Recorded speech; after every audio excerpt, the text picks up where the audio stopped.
Hello friends, welcome you all. आज हम vision IAS के 13 मई वाले डेली करंट अफेयर्स डिस्कस करेंगे। आज हमें 6 आर्टिकल्स डिस्कस करने हैं one by one. We will start our discussion. Before that, अगर आपने हमारे यूट्यूब चैनल सब्सक्राइब नहीं किया है तो आप सब्सक्राइब कर सकते हो। वीडियो शेयर करना ना भूलें एंड टेलीग्राम चैनल के जो लिंक डिस्क्रिप्शन में दी गई है आप उससे जुड़ सकते हो एंड चैनल को स्प्लिट कर सकते हो। And if you are getting benefit from my videos, you can share with your friend circle as well. So friends, let's start the discussion. The first article deals with IFPRI. ये basically एक body है, we will discuss. It released Global Food Policy Report 2022 on climate change and food systems. तो देखेंगे इस report के अनुसार certain evidence based policy and innovation की बात की गई है कि कैसे हम कुछ पॉलिसीज अच्छे अच्छे ला सकते हैं सो दैट जो फूड सिस्टम में एडेप्टेशन एंड मिटिगेशन के जो सॉल्यूशन है उसको हम लागू कर सके। एडेप्टेशन एंड मिटिगेशन का मतलब क्या होता है आपको पता होगा। एडेप्टेशन मतलब something when we try to adapt, जैसे क्लाइमेट चेंज एक रियलिटी बन गई है तो टेम्परेचर बढ़ रहा है तो our body is getting adapted, तो ये अडेप्टेशन का एग्जांपल है। मिटिगेशन का मतलब ये होता है कि इंड कर देना है, ठीक है। जैसे ग्रीन हाउस गैस इमिशन हो रहा है, CO2 ज्यादा रिलीज हो रही है, तो अगर हम CO2 कंसंट्रेशन जो रिलीज होती है एटमॉस्फेयर में उसको हम खत्म कर दे, उसको इमिट ही होने ना दे, तो उसको हम कहेंगे मिटिगेशन, है ना। तो mitigation simple means to end the process, ठीक है। Adaptation means to adopt to the certain situation. तो ये दो बातें याद रखनी है। तो before discussion we will look at the syllabus.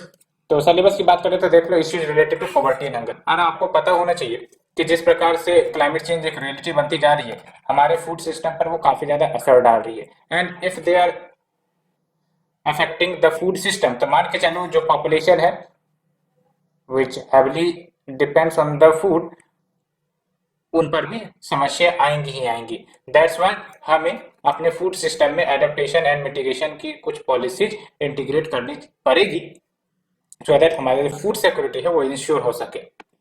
तो कुछ रिपोर्ट की फाइंडिंग्स भी हम देखेंगे। तो देख सकते हो कि फाइंडिंग की बात करते हैं बाय 2030, इंडिया रिलेटेड डाटा है ये।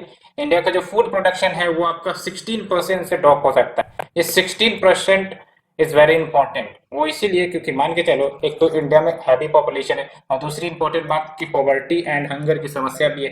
एंड उसके बाद अगर ये फूड प्रोडक्शन ड्रॉप होती है तो मान के चलो जो पॉवर्टी है, हंगर की समस्या है, वो आने वाले समय में बढ़ सकती है। तो देख सकते हो यहाँ पर क्या है, the number of those at risk for hunger, ये आपका 23% से बढ़ सकता है। Already our population faces such higher percentage of hunger, and because of this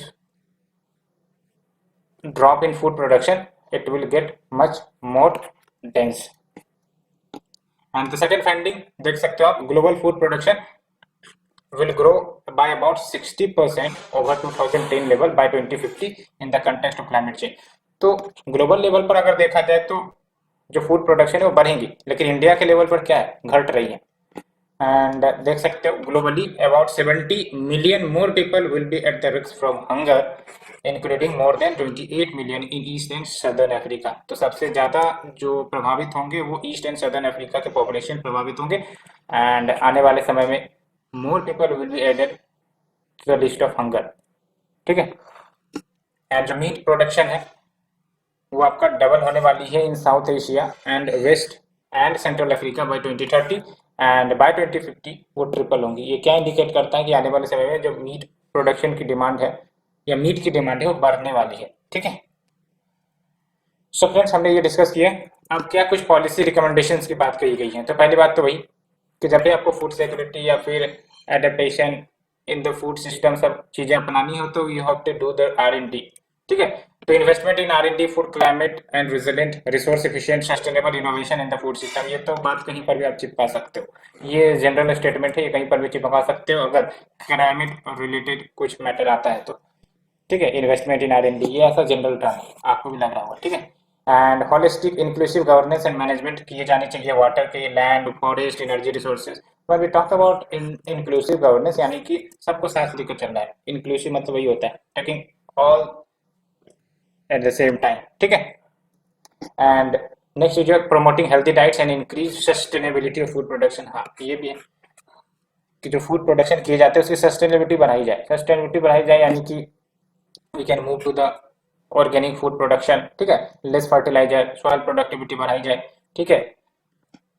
and improving the value chain efficiency, trade को फैसिलिटेट किए जाए, फूड लॉस को मिनिमाइज किए जाए। भारत में फूड प्रोडक्शन अच्छी खासी होती है, लेकिन फूड लॉस भी अच्छी खासी होती है, ये भी आपने सुना होगा कभी, ठीक है। And reorienting financial flows and attracting new finance, तो बेसिकली न्यू फाइनेंस को मोबिलाइज करने की जरूरत है for these R&D projects. And social protection programmes लाए जाएं, और ये सोशल प्रोटेक्शन प्रोग्राम के लिए होंगे जो पुअर रूरल पॉपुलेशन है, जो काफी ज्यादा extreme effect of the climate change of the food insecurity face करते हैं, तो उनके लिए सोशल प्रोटेक्शन प्रोग्राम लाई जाए, सो दैट जो वर्स्ट इफेक्ट है क्लाइमेट चेंज का, उसका इम्पैक्ट इन पॉपुलेशन पर ज्यादा ना हो, ठीक है। और इंडिया में आपको पता होगा सोशल प्रोटेक्शन प्रोग्राम चलती है, ठीक है, पुअर एंड वल्नरेबल सेक्शन के लिए तो बहुत सारे सोशल प्रोटेक्शन प्रोग्राम चलती है। आप हमें बताओ 5 सोशल प्रोटेक्शन प्रोग्राम जो पुअर एंड वल्नरेबल सेक्शन के लिए चलती हैं। एक मनरेगा हो गया, और 4-5 आप बता सकते हो। ऐसे दिमाग में जब रखोगे 4-5 पॉइंट तो कहीं पर भी यूज कर सकते हो। जैसे कि सोशल प्रोटेक्शन प्रोग्राम से सोशल इश्यू पर कोई क्वेश्चन आया तो आप यहाँ पर वो सारे जो स्कीम्स है गवर्नमेंट के वो लिख सकते हो, ठीक है। तो अगर हम बात करें इफ्प्री की, यानी कि जिस बॉडी ने ये रिपोर्ट जारी किया है, international food policy research institute, और ये बेसिकली CGIAR रिसर्च सेंटर है। CGIAR मतलब consultative group on international agriculture research, उसी का एक सेंटर है ये, और ये 1975 में स्टैब्लिश हुआ था, जिसका काम ही यही है कि research based policy solution provide करो, सो दैट जो पॉवर्टी है एंड हंगर की समस्या है, माल न्यूट्रिशन की समस्या है, उसको कम किए जा सके। एंड जो CGIAR है, that stands for consultative group on international agriculture research, और ये ग्लोबल पार्टनरशिप है जो 1971 में स्टैब्लिश हुआ था as a unified international organisation, जिसका काम है रिसर्च करना फॉर फूड सिक्योर्ड फ्यूचर, ठीक है। तो ये फ्रेंड्स हमने फर्स्ट आर्टिकल डिस्कस किया in detail. Let's move to the second article, breed wise report. Breed मतलब क्या होता है? नस्ल, ठीक है। तो breed wise report of livestock and poultry based on 20th livestock census, ये रिलीज की गई है, ठीक है। इस सेंसस के आधार पर बेसिकली ब्रीड वाइज रिपोर्ट जारी किया गया है। तो अगर हम बात करें सिलेबस की, तो सिलेबस ये डायरेक्ट टॉपिक है आपका। तो ये सब कुछ ऐसे टॉपिक होते हैं जो सिलेबस में छिपे हुए रहते हैं, नजर नहीं आएंगे, लेकिन ये डायरेक्ट टॉपिक है। कैसे? तो देख लो सिलेबस कहाँ गया, कहाँ गया, हाँ यहाँ देखो, इकोनॉमिक्स ऑफ एनिमल रियरिंग, इसी के अंतर्गत आ जाएगा आपका, ठीक है। तो ये जो आपका ब्रीड वाइज रिपोर्ट है, it has been released by union minister of fisheries, animal husbandry and dairying, and ये रिपोर्ट हाईलाइट करता है कि what is the significance of upgradation of livestock and stress on its utility, कि जो हम livestock के data का upgradation करते हैं, ठीक है, यहाँ पे डाटा कलेक्ट करते हैं, तो उसका सिग्निफिकेंस क्या है। तो सिग्निफिकेंस तो भाई साहब ये तो है ही है, हम डिस्कस करेंगे, लेकिन कुछ की हाईलाइट देखना जरूरी है, ठीक है। तो देखो की हाईलाइट की बात करें तो जो live stock plus poultry bird sector है, उसको काउंट किया गया है अकॉर्डिंग टू देयर ब्रीड्स, ठीक है, जो रिकॉग्नाइज की गई है by the national bureau of animal genetic resources. और ये NBAGR क्या है उसे हम डिस्कस करेंगे, but first let's discuss the key highlight of the report. तो देख लो, जो exotic and cross breed animals है, क्रॉस ब्रीड यानी कि व्हाट, डिफरेंट प्रजाति वाले जो नस्ल है उनकी ब्रीडिंग की जाती है, उसको हम कहते हैं क्रॉस ब्रीडिंग, ठीक है। तो जो आपका exotic and cross breeding animals है, वो लगभग 26.5% of the total cattle product population में आते हैं, ठीक है। तो इसके अगेंस्ट जो आपका indigenous and non describe cattle है, उसका शेयर कितना हो गया आपका? तो 73.5%। क्या इससे कंक्लूड निकाल रहे हैं कि इंडिया में अभी भी आपका majority of the cattle population is your indigenous and non describe cattle, ठीक है। Exotic and cross breeding animals only contributes 1/4 कह सकते हो, या फिर 26.5%। परसेंटेज में क्वेश्चन यूपीएससी नहीं पूछती है, जनरली इस प्रकार से पूछ देगी मोर देन, ठीक है, या 1/4, इस प्रकार से। तो इसलिए आपको यहाँ से निकालना पड़ेगा एनालिसिस। और अगर हम बात करें एक्सोटिक का क्या मतलब हुआ, तो सेंसस के अनुसार एक्सोटिक कैटल का मतलब ये हुआ वो एनिमल्स जिसके ओरिजिन अदर कंट्रीज में है, दूसरे कंट्रीज में, इंडिया में नहीं है, ये ध्यान रखना है, क्योंकि एक्सोटिक से लगेगा आपको इन्वेसिव एलियन स्पीसीज है, ठीक है। तो exotic cattle means which have the origin in other countries। and देख लो हमारे देश में इंडिजीनियस कैटल की पॉपुलेशन भले ही 73.5% है, लेकिन total number of indigenous cattle वो डिक्लाइन हुआ है 6% से, अगर हम पीरियड को कंपेयर करें। देख लो 2012 में ये आपका 15.12 करोड़ हुआ करता था, 2019 में ये आपका 14.21 करोड़ हो रहा है, तो घटा है आपका। लेकिन अगर बात करें नंबर ऑफ एक्सोटिक या क्रॉस ब्रीड कैटल की, तो वो ग्रो हुई है। अभी 2019 में ये 5 करोड़ हो गई है और 2012 में ये आपका 3.9 करोड़ थी। तो बढ़ रहा है आपका क्रॉस ब्रीड कैटल, लेकिन जो आपका इंडिजीनियस कैटल की पॉपुलेशन है वो घट रही है। एंड कुछ एग्जांपल देख लो, ये जो आपका क्रॉस ब्रीड कैटल में सबसे ज्यादा कंट्रीब्यूशन है आपका जर्सी का, ठीक है। देख लो, cross breed Jersey has the highest share of total exotic या क्रॉस ब्रीड कैटल। एंड जो आपके अनदर इंडिजीनियस कैटल की बात करें तो उसमें सबसे ज्यादा कंट्रीब्यूशन किसका है, तो गिर लक्ष्मी शाहवाल ब्रीड। तो पूछ लेगा which of the following is indigenous cattle, तो इस प्रकार से पूछ सकता है। तो गिर लक्ष्मी सहवाल और उसमें एक ऑप्शन दे देगा जर्सी, तो जर्सी नहीं होगा, ठीक है। वैसे तो इस प्रकार का क्वेश्चन अभी तक आया नहीं है, बट क्या पता पूछ ले। सिग्निफिकेंस की बात करें तो it will help in better targeting of the live stock specific scheme. अब हमें पता चल गया कि हाँ भाई साहब कि जो आपकी इंडिजीनियस कैटल के पॉपुलेशन डिक्लाइन हो रहा है, तो हम कुछ ऐसा स्कीम ला सकते हैं जिससे हम इंडिजीनियस पॉपुलेशन के ग्रोथ में कंट्रीब्यूट कर सकते हैं। तो ये सब सेंसस और डाटा इन्हीं सब चीज़ों में मदद करता है कि हम बेटर टारगेट कर सकते हैं किसी भी स्कीम के लिए। इवन फॉर व्हाट, हम इस के लिए तो यूज कर ही रहे हैं। सिग्निफिकेंस क्या होता है सेंसस, ओवरऑल आप याद रखना कि सिग्निफिकेंस ऑफ सेंसस यही कि हम बेटर टारगेटिंग कर सकते हैं कोई भी स्कीम का, पॉलिसी का, because it gives the real picture and it helps in minimising the risk of inbreeding. Inbreeding मतलब क्या हुआ कि हम ब्रीड करवा रहे हैं, मेट करवा रहे हैं इंडिविजुअल्स के हैविंग द कॉमन एंसेस्ट्री, तो इसके कारण कहीं ना कहीं जो वीक नस्ल जन्म लेती है, तो ये तो एक बात कहा जाता है।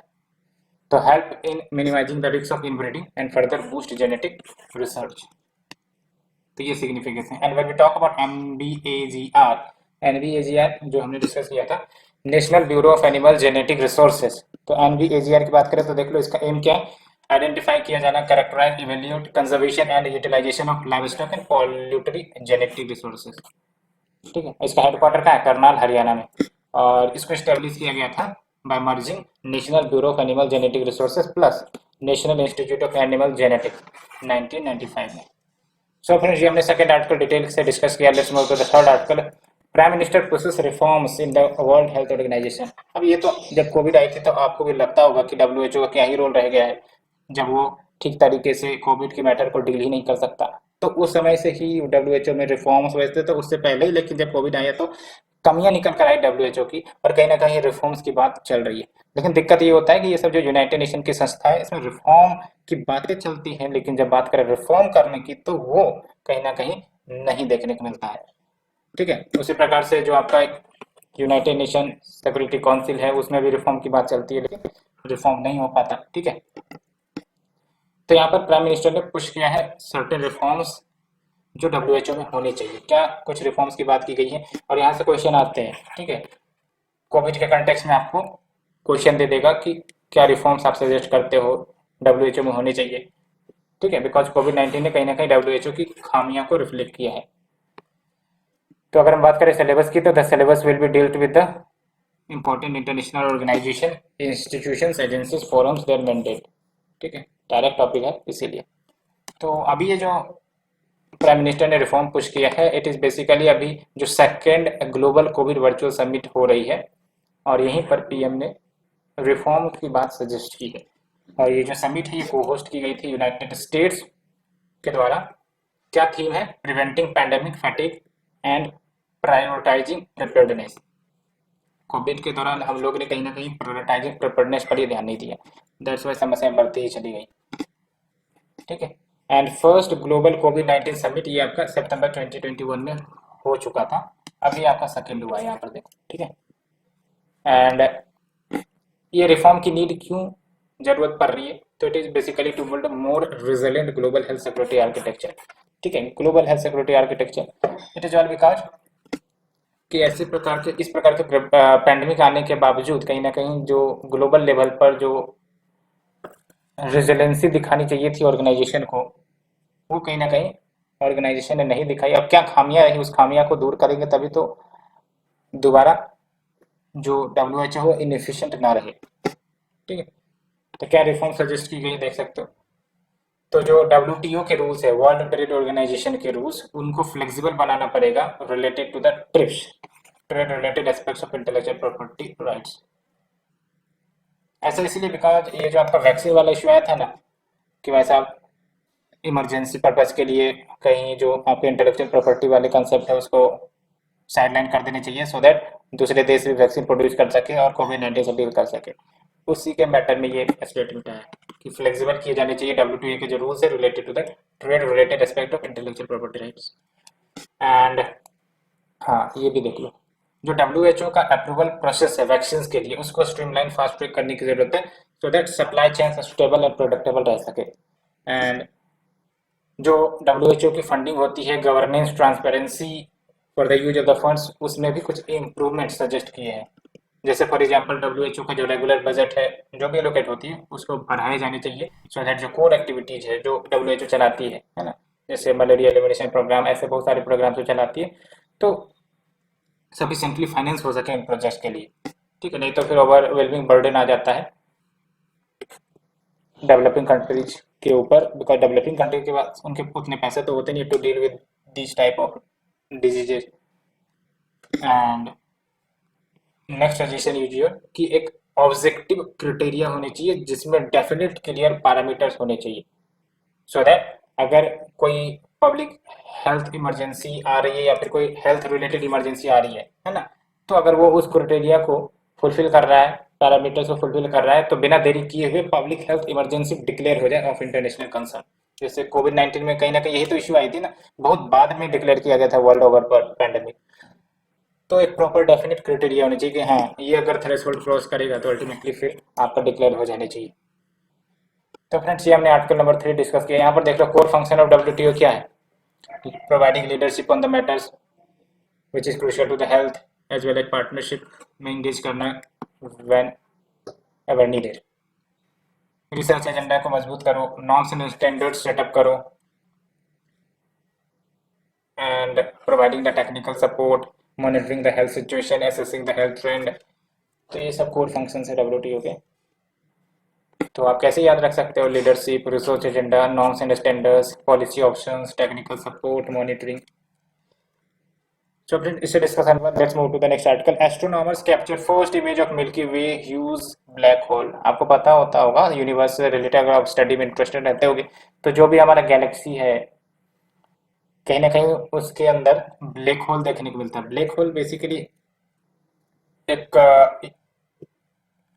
मान के चलो कि ऐसा इवेंट है, ठीक है, यूनिवर्स में हमें देखने को मिलता है जिसके तहत इनके नजदीक अगर कोई भी मास, कोई भी चीज आ जाए, चाहे वो प्लेनेट हो, सन हो, कुछ भी हो, है ना, इनके रेडियस के अंतर्गत आ जाते हैं, तो वो सब कहीं डिस्ट्रॉय होके सब एक पॉइंट पे कंसंट्रेट हो जाते हैं।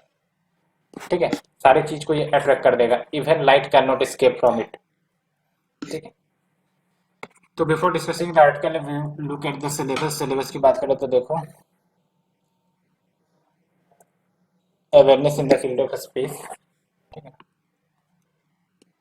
तो आपको पता होगा 2019 में first image of black hole ली गई थी। ठीक है, और वो कौन से गैलेक्सी में ब्लैक होल सिचुएटेड था, तो ये आपका मैशियर 87 गैलेक्सी में सिचुएटेड था। ये नाम याद रखना है, भले ही 2019 की यूज है दे देगा, मैशियर 87 समटाइम्स सीन इन यूज क्या है, गैलेक्सी है या फिर आपका रेयर प्लांट्स है, क्या है, तो मैशियर 87 आपका गैलेक्सी है। ठीक है, ये ध्यान रखनी है। एंड फिर अभी क्या कंटेक्स्ट है, तो सुपर मैसिव ब्लैक होल जिसका नाम है आपका सैग्रितस ए, शॉर्ट फॉर्म में SGR ए नाम दिया गया है, इसको कैप्चर किया गया है इवेंट होराइजन टेलीस्कोप की मदद से। तो ये जो आपका न्यू फाइंडिंग है, पहली बात तो ये कि जो आइंस्टाइन ने जनरल थ्योरी ऑफ रिलेटिविटी दी थी उसके एविडेंस को और ज्यादा मजबूत करता है। ठीक है, तो दूसरी बात क्या याद रखनी है कि जो सैगित्रस ए है ये आपका ब्लैक होल है, और ब्लैक होल से रिलेटेड कुछ इंपॉर्टेंट कंपोनेंट्स ये देख लो। ब्लैक होल कुछ भी चीज आएंगी सब समा जाएंगी इसमें, इतनी ज्यादा ग्रेविटी होती है ना। ग्रेविटी क्या करता है, सब कुछ अट्रैक्ट कर लेता है। तो ब्लैक होल में इतनी ज्यादा ग्रेविटी होती है कि जो भी चीज इसके रेडियस में आएगा, सरकमफेरेंस में आएगा, उसको ये अट्रैक्ट करके कंज्यूम कर लेगा। ठीक है, ये एक प्रकार से इमेजिनेशन की तरह लगता है लेकिन है रियलिटी।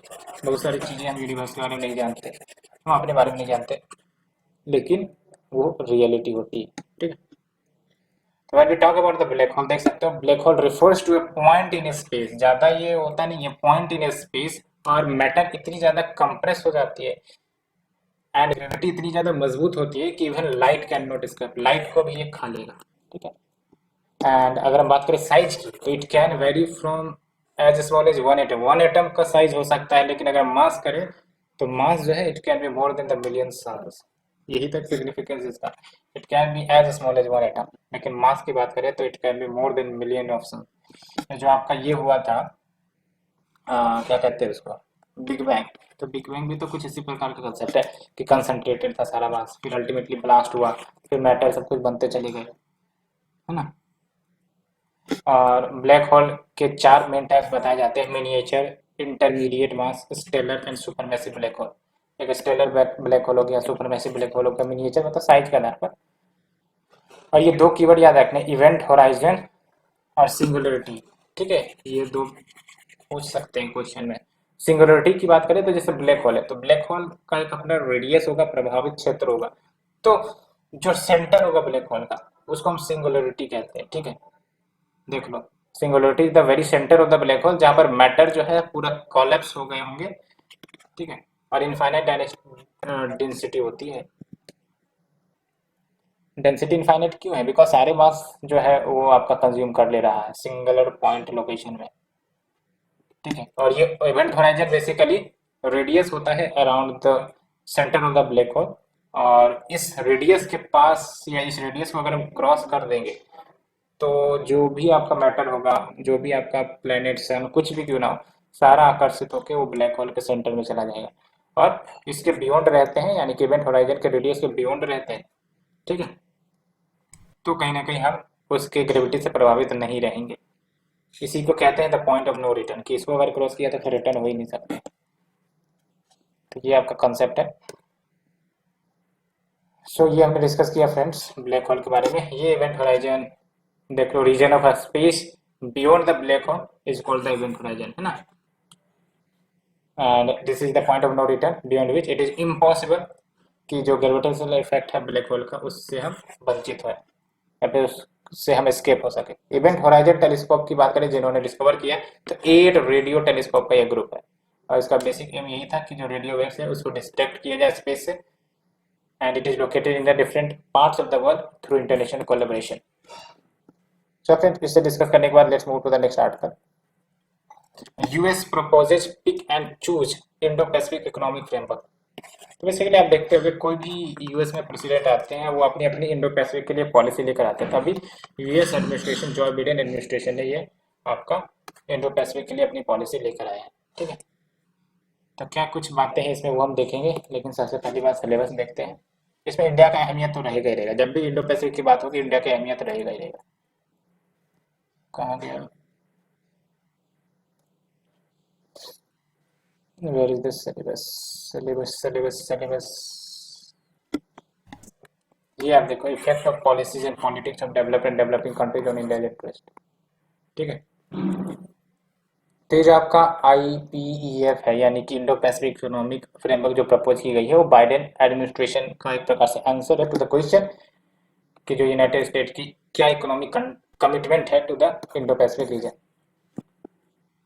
ठीक है। तो बेसिकली जो बाइडेन के जो कमिटमेंट है for the Indo Pacific reason उसको ये बताता है आपका IPEF। और इंडो पैसिफिक रीजन की बात करें तो काफ़ी ज़्यादा डेडिकेटेड पॉलिसी रही है, जो भी वेरियस यूएस प्रेसिडेंट्स आए हैं, चाहे वो प्रेसिडेंट ओबामा की पायलट टू एशिया पॉलिसी हो, या फिर रीबैलेंस स्ट्रेटजी वाली बात हो, या फिर ट्रम्प इरा की बात करें तो strategic framework for the Indo Pacific, ये सब हमने डिस्कस भी किया है, ठीक है।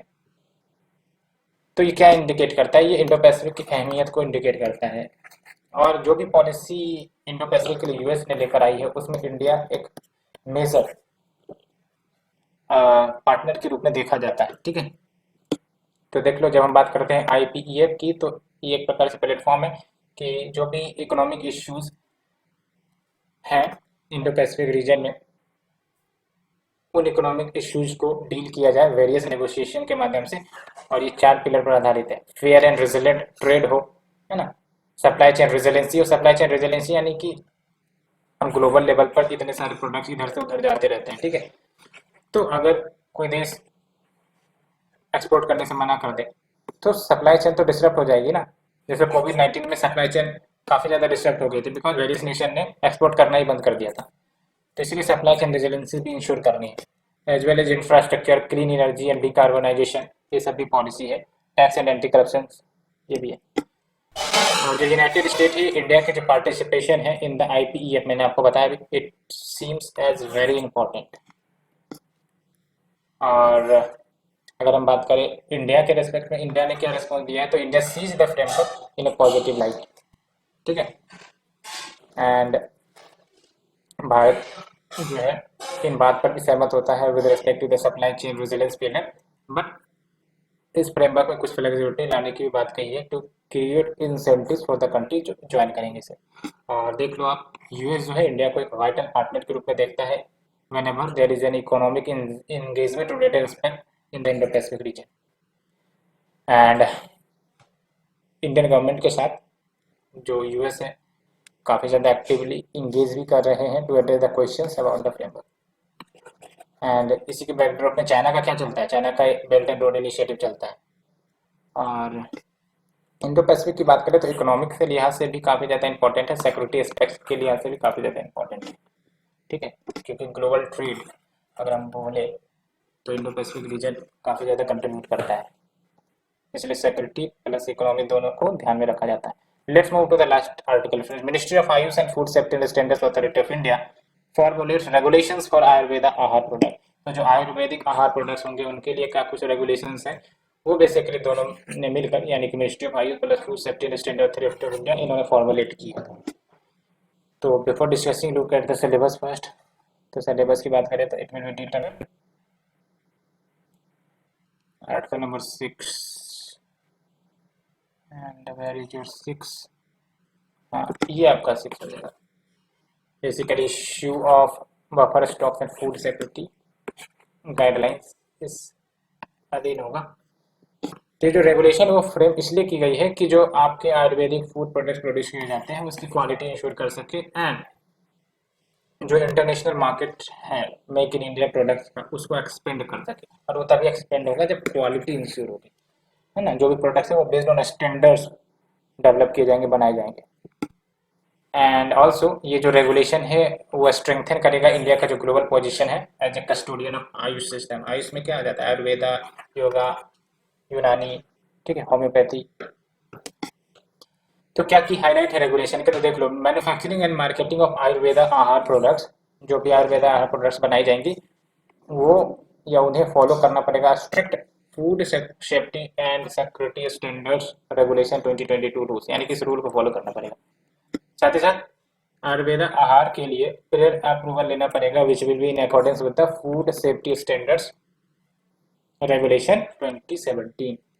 एंड स्पेशल लोगो भी क्रिएट की गई है। इन सब स्पेशल लोगों से पहचान हो जाती है कि हाँ भाई साहब ये गुड क्वालिटी प्रोडक्ट्स है, ठीक है। लोगों का इसलिए भी तो मतलब होता है ब्रांड कर देना कि हाँ ये जो लोगो लगी इसका मतलब ये काफ़ी अच्छे ब्रांड को रिप्रेजेंट करता है, काफ़ी अच्छे क्वालिटी के प्रोडक्ट को रिप्रेजेंट करता है, इसलिए लोगो सब जारी किए जाते हैं। तो special logo has been created for Ayurveda Aahar category और इट विल बी इजियर कि हम आइडेंटिफाई कर सकें, क्वालिटी को इंश्योर कर सकें इन द आयुर्वेदिक प्रोडक्ट्स। और जब हम बात करेंगे आयुर्वेदा आहार की तो इसमें आपका आयुर्वेदिक ड्रग्स या फिर जो भी आपके आयुर्वेदिक मेडिसिन है, मेडिसिनल प्रोडक्ट्स है, कॉस्मेटिक्स है, नार्कोटिक या फिर साइकोट्रॉपिक सब्सटेंसेस एंड हर्ब्स, ये सब नहीं आएंगे। जनरली आयुर्वेदिक आहार की बात है फूड से रिलेटेड, तो ये सब तो मेडिसिनल आइटम्स है। और अगर हम बात करें food safety and standards authority of India, तो इसको अच्छे से याद रखना है, FSSAI, ये स्टेटूटरी बॉडी है, किसके तहत इस्टेब्लिश हुआ है, पब्लिक डिस्ट्रीब्यूशन एक्ट नहीं, food safety and standard act 2006 के तहत, ठीक है। और ये ministry of health and family welfare के अंतर्गत आती है, so that food safety and regulations India में इंश्योर किया जा सके। क्या कुछ लोगों देख लो, फूड के लिए फसाई का है। एंड ये देख लो, ये जो लोगो देख रहा है इसमें आपका हेल्दी इंडियन थाली या प्लेट को रिप्रेजेंट करता है, so that balance and wholesome diet ensure हो सके किसी भी पर्सन के लिए, जिसमें वो सारे फूड ग्रुप्स आ जाते हैं विथ राइट क्वांटिटी जो खाने हैं for a good health. And ये देख लो, ये जो आपका लोगो टू आइडेंटिफाई वेगन प्रोडक्ट्स, जो ग्रीन कलर लीफ है वो डिपिक्ट करता है कि जो भी इंग्रेडिएंट है वो प्लांट के ओरिजिन के। ये आप देख लो वेजिटेरियन फूड के लिए जो ट्रायंगल देख रहे हो या फिर नॉन वेजिटेरियन फूड के लिए। सो फ्रेंड्स, ये हमने 6 आर्टिकल डिस्कस किया with great detail and hope you understood. And अगर आपको अच्छी लग रही है तो आप लाइक शेयर कमेंट जरूर कर सकते हो। Thank you friends, thank you very much.